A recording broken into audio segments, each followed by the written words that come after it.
I'm ready. Let's begin with the ACC level.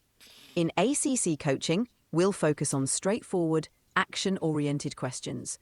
The goal is to clarify your situation and identify practical steps forward. So, tell me more about feeling stuck in your career. What's going on? Look, I'm just feeling nothing's moving. I'm kind of lacking energy, and I'm just not sure what to do next. I hear you. Let's start by exploring what's important to you in your career. What aspects of your work energize you, and which ones drain your energy? I, do you know, actually, the constant reporting that you have to do within a kind of corporate context, is really draining. But actually, one thing that gives me a lot of energy is actually recording videos, right? Doing little videos. When I get the odd chance to do that, I really enjoy that. It's great that you've identified that. Now, thinking about those two aspects, what could be a practical step to incorporate more of what energizes you into your work? Do you know, actually tying those two together, maybe if I could do my status reports as videos, maybe that could work. That sounds like a creative solution. Doing your status reports as videos could not only make the task more enjoyable for you, but might also engage your colleagues differently. How could you pitch this idea to your team or supervisors? Look, I think actually probably just giving them an example. I think I could probably just do the next report as a video and see what happens. That sounds like a solid plan. Taking the initiative to create a video report as an example can showcase your idea effectively. Now, let's transition to the PCC level. Here, we'll explore deeper, more reflective questions about your values and potential barriers. What values are most important to you in your career, and how do they influence your sense of being stuck? Do you know, there's probably a bit of a, if I look back in my career, many times there's been a misalignment between my kind of broader values and the organisation and what that organisation was trying to do. I think that's probably where, things there's a bit of difficulty there. Recognizing that misalignment is a significant insight. How have your values influenced your decisions in the past, and how might they guide you in finding a path forward that aligns better with who you are? Um, on a superficial level, I probably have tried to go with organisations that align more with my values, but typically, you follow where the jobs and the opportunities are, and sometimes they don't match. That's a common challenge. Considering this, what would it look like for you to prioritize your values more in your career decisions moving forward? What steps could you take to seek out opportunities that align more closely with your core beliefs? Do you know, maybe if I kind of identified the It companies seems that I want to work with first, right, and start from the values rather than just more looking for the types of roles. Maybe if I start there. that's a proactive approach.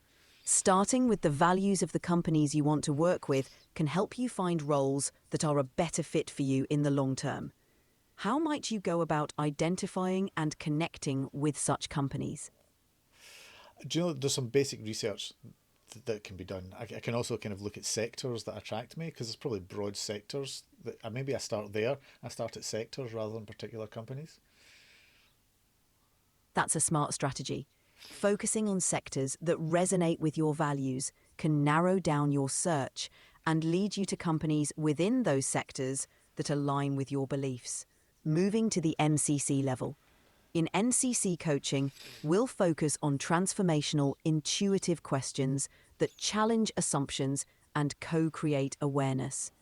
Considering your career situation, what assumptions might you be making about your options or your ability to make a change?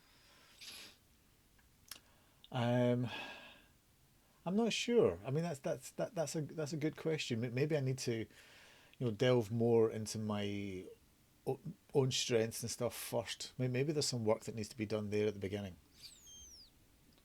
That's a valuable reflection. Exploring your strengths and how they align with potential opportunities could open up new perspectives. What strengths do you feel you haven't fully leveraged in your career so far, and how might they help you break out of feeling stuck?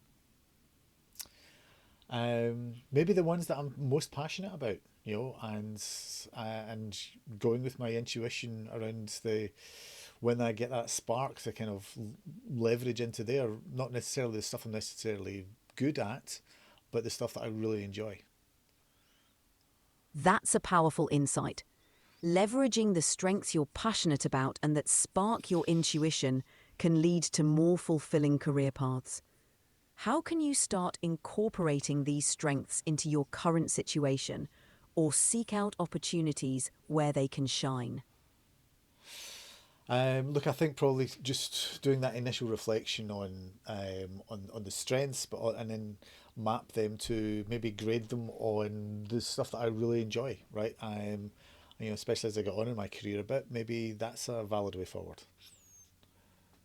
That sounds like a constructive plan. Reflecting on your strengths and grading them based on what you truly enjoy can give you a clear picture of where to focus your energy. How do you feel about starting this reflection process?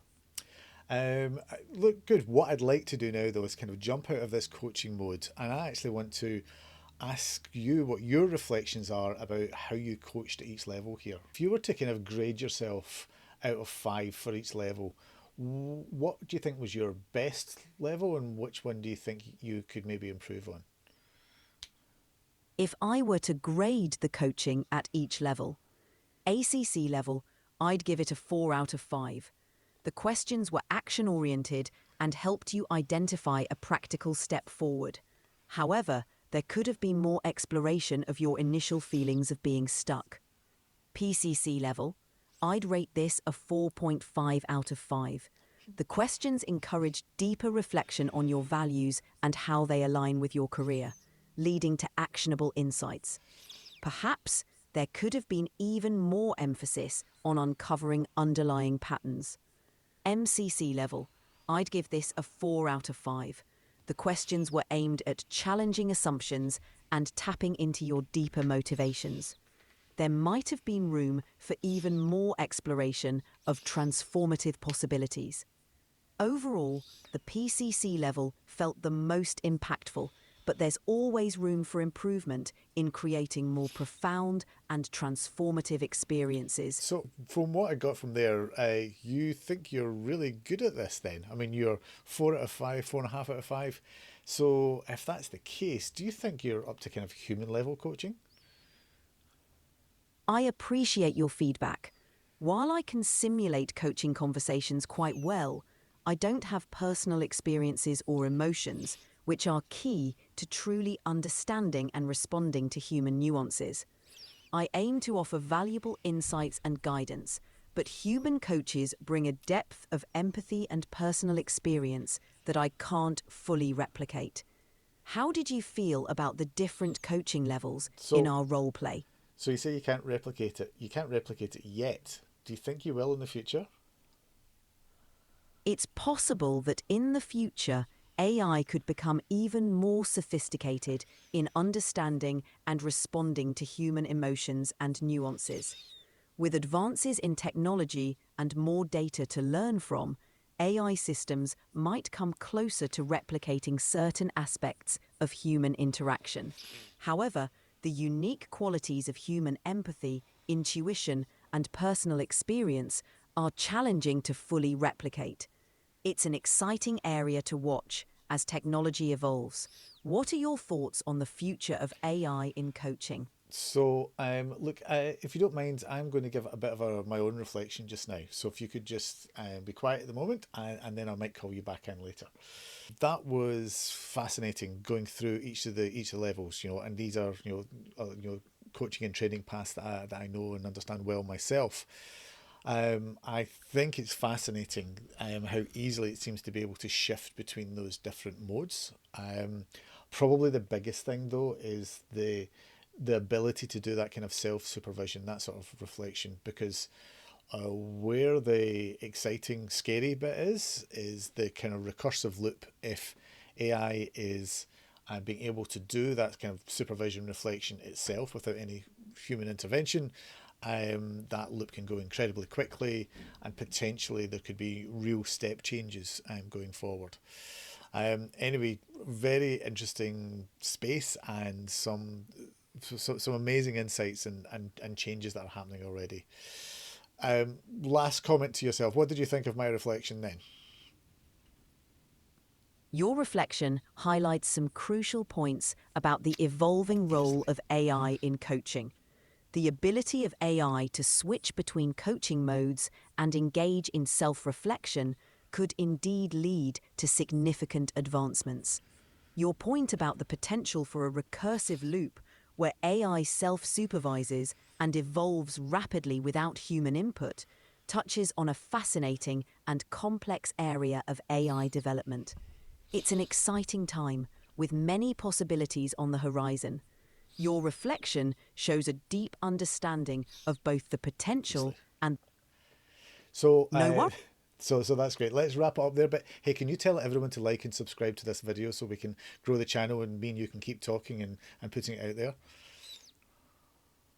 Absolutely. If you enjoyed this conversation, don't forget to like and subscribe to the channel.